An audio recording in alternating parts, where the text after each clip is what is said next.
It's Thursday the 10th of January 2019. My name's David Jenkins and today I'm at Staveley Miners Welfare Cricket Club, and today I'm talking to Neil Gilliver and Henry Ireson.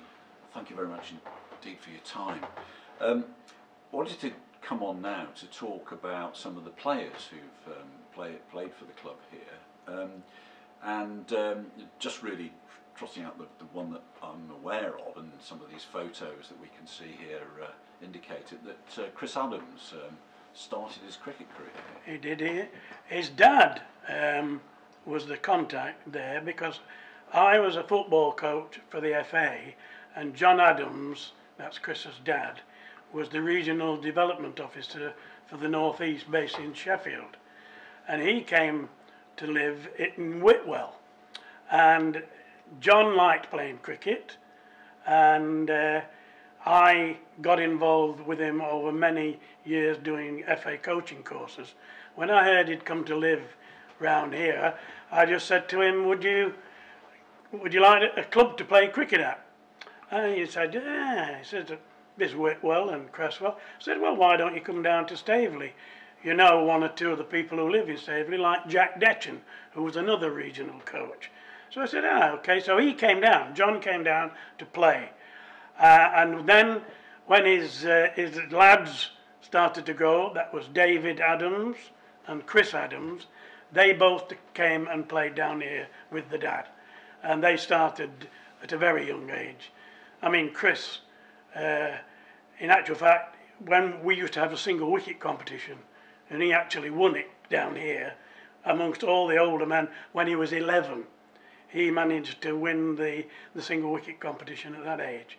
David played down here as well, and as you know, he was a Derbyshire second 11 player, probably a better technical player than Chris.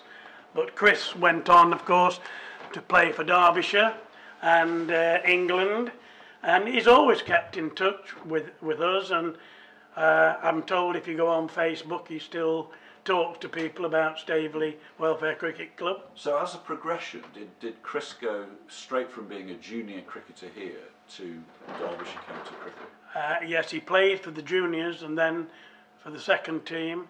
I do believe, of course, I mean this is on record, he went to Chesterfield, no, Tapton School as a sixth form, and then Derbyshire invited him to go to Repton.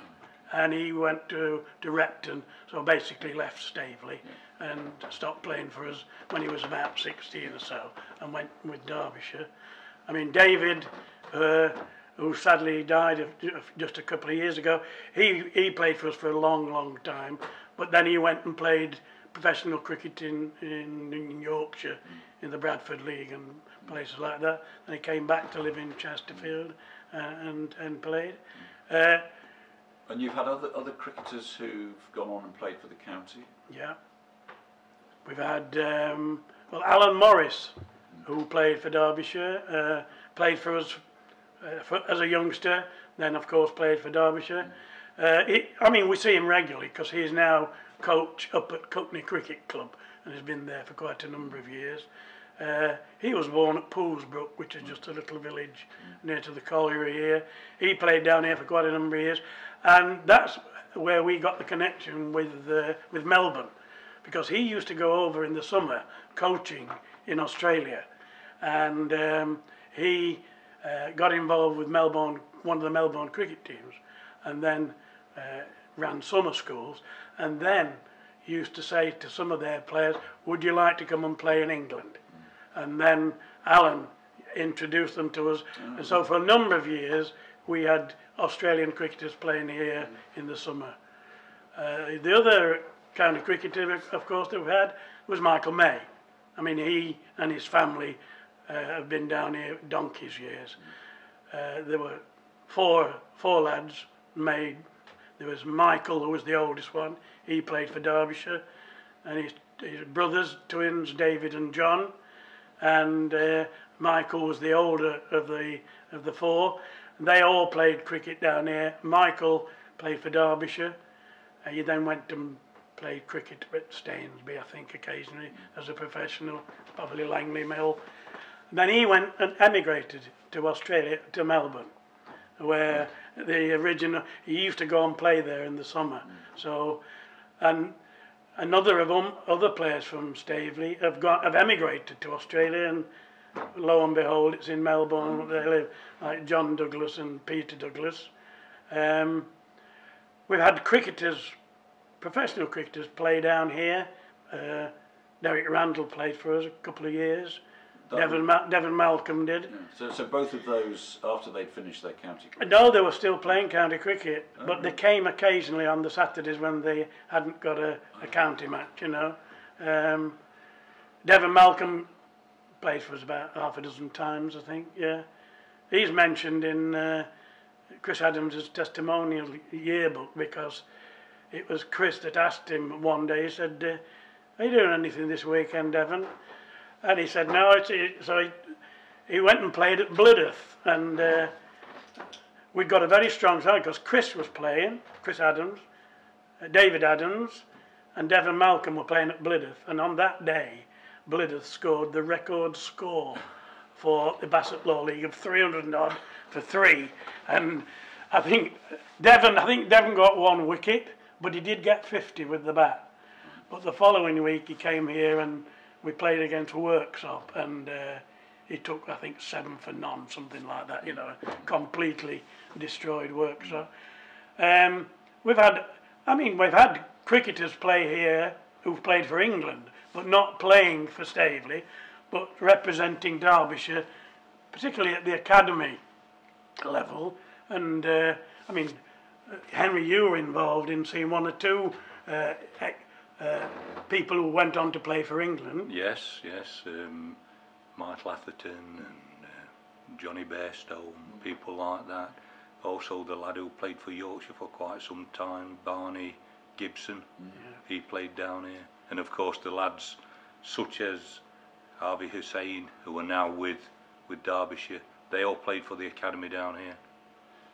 So they were playing with this academy, or they were? No, they were playing for the Derbyshire Academy against other counties like Lancashire and Yorkshire, Nottinghamshire. I think Joe Root played here, did he? Yes, I believe so, yes. Joe did, but Staveley would host. We were the host, yeah. Matches. We were regularly picked as a host club for second 11 games and academy matches down here. Particularly, we had a long relationship with Carl Cricken when he was in charge of the academy in the second team, and Carl liked to come here, and yeah, we hosted those usually 1-day games. Yeah. Although we did have the odd 2-day game. Yes, we did. Yeah, and which caused a bit of confusion. Yeah, and of course we were quite capable of hosting this, and one of the main reasons for that was because both Henry and me were then retired, and so we could organise things down here, and which is very important, to have volunteers to help run the club and help to sort of organise the tees and the ground on days such as that. Yeah. Let's move it more around to other personal experiences. Move over to you, Henry. As I understand it, you're a keen watcher of cricket, particularly at Chesterfield. You must have some long memories. My first memory of watching Derbyshire, well, apart from when I was a little nipper, I remember seeing Bill Alley playing for Somerset, which must have been in the late 50s, early 60s. But the abiding remembrance is when Derbyshire played Sussex in the old Gillette Cup semi-final, and Derbyshire didn't get many, I'm going to say 120, 140, and there was some wag on the bank side, and John Snow was bowling, and the shout came out, bring on the fast bowlers, because at the time, of course, Derbyshire had got Harold Rhodes and Alan Ward, and Sussex had only got John Snow, so that was quite something. Watching Derbyshire away from home, we went to Pontypridd one day, and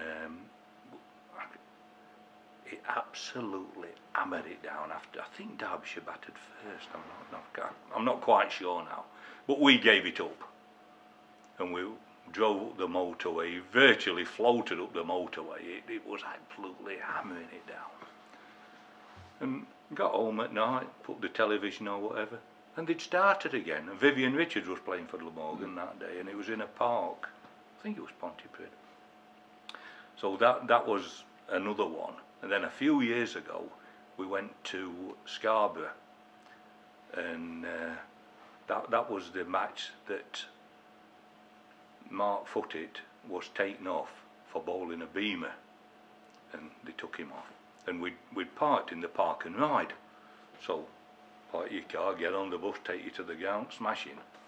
At the end of the game, and I think we lost by 10 wickets or something daft. At the end of the game, they sent an open top bus to pick us up, and we were upstairs, absolutely hammered it down. And I got back to the car and literally stripped off. I'd got some spare clothing in the boot.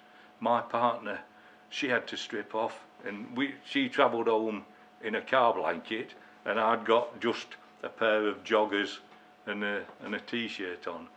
And it's things, nothing whatsoever to do with cricket, but they're the sort of things that you remember.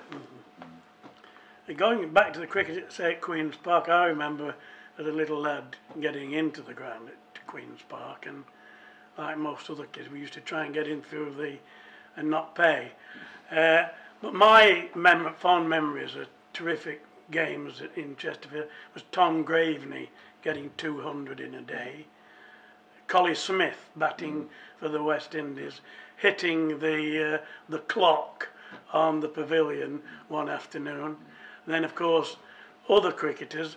And one unbelievable day, Michael May actually cleared the ground and hit the ball into the lake, because, as you remember, Michael wasn't famous for big hitting, usually an accumulator of runs, but they're the sort of memories I have of Chesterfield. And then also talk about when the Derbyshire cricketers used to mix with the crowd and mix with players.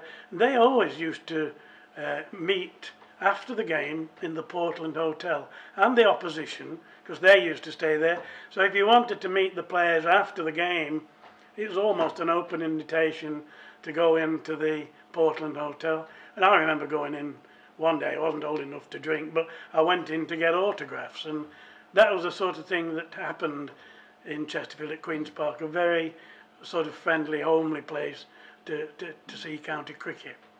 And was your watching of Derbyshire cricket, did that coincide with the various other grounds that they used over the years? I used to like going to Ilkeston. I remember they tended to play Surrey at Ilkeston for some unknown reason. And of course, when this, in the Sunday League days, they used to take the thing out into Staffordshire, to such as Checkley and places like that, and that was quite good. I mean, Darley-Dale was another place that they played at as an outground, wasn't it? Hena. And Hena. That's a famous occasion when the West Indian, I can't remember who it was, the ball went through the pavilion window and hit the bar. Because it's such a small ground then, of course, Hena. But yeah, going to the outgrounds, I used to, I mean, Buxton was another place I went to as a young lad. I wasn't at the famous game when it snowed, but I went on other occasions, yeah, to those outgrounds.